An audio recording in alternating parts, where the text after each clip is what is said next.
বর্ষা আসছে, সাথে অনেক মজার মজার জিনিস আমাদের জীবনে আসছে। খিচুড়ি, তেলেভাজা, ঘরে বসে রেনি ডে। কিন্তু তার সাথে সাথে এই খুসখুসে কাশির সমস্যা কিন্তু আমাদের অনেককেই ভোগায় এই বর্ষাকালে।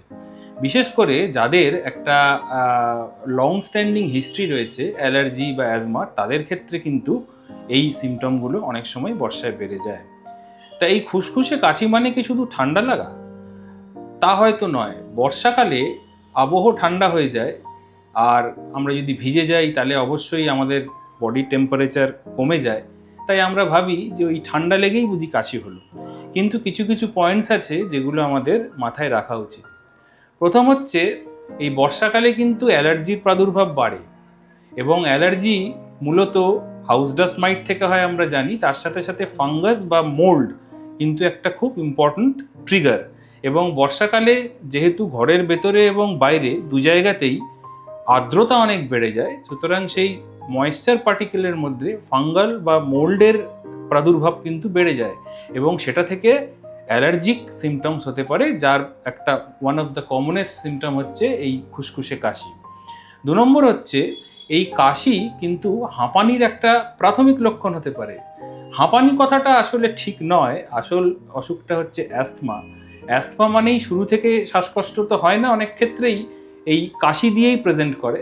তা সেটা বুঝবো কি করে? রাতের বেলা বা ভোর রাতে কাশি হচ্ছে, কাশির সাথে একটা বুকে চাপ চাপ বা কখনো সাঁই সাঁই ভাব, বা আমার যদি কোনো প্রি এক্সিস্টেন্ট অ্যালার্জির হিস্ট্রি থাকে, কিংবা আমার ফ্যামিলিতে যদি কারোর হিস্ট্রি থাকে, তখন কিন্তু আমাকে এই ব্যাপারটায় সচেতন হতে হবে।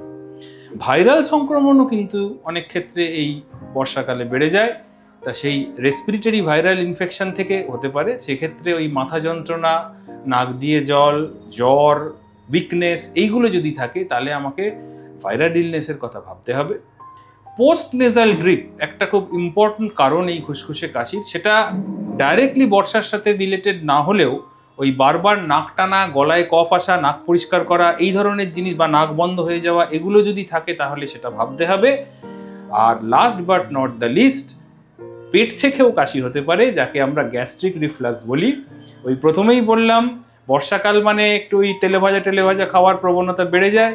সুতরাং সেখান থেকে আমাদের ওই গ্যাস অম্বল হয়েও কিন্তু আমার গ্যাস্ট্রিক রিফ্লাক্স যেটাকে বলে, সেখান থেকেও কাশি হতে পারে। তা এইগুলো খেয়াল রাখতে হবে যে কোন পরিস্থিতি কিভাবে হচ্ছে। তবে কিছু কিছু রেড ফ্ল্যাগ এক্ষেত্রে মেনে চলতে হবে। ৩ সপ্তাহের বেশি কাশি হচ্ছে, বা কাশির সাথে ছিটে ফোটা রক্ত আসছে, বা ওজন কমে যাচ্ছে, এগুলো হলে তো অবশ্যই ডাক্তারবাবুর পরামর্শ নিতে হবে। বা শ্বাসকষ্ট, সাঁই ইত্যাদি যদি সাথে থেকে থাকে, তাহলেও কিন্তু পালমোনোলজিস্টের সাথে যোগাযোগ করতে হবে। সুস্থ থাকুন, ভালো থাকুন, বর্ষাকে এনজয় করুন। নমস্কার।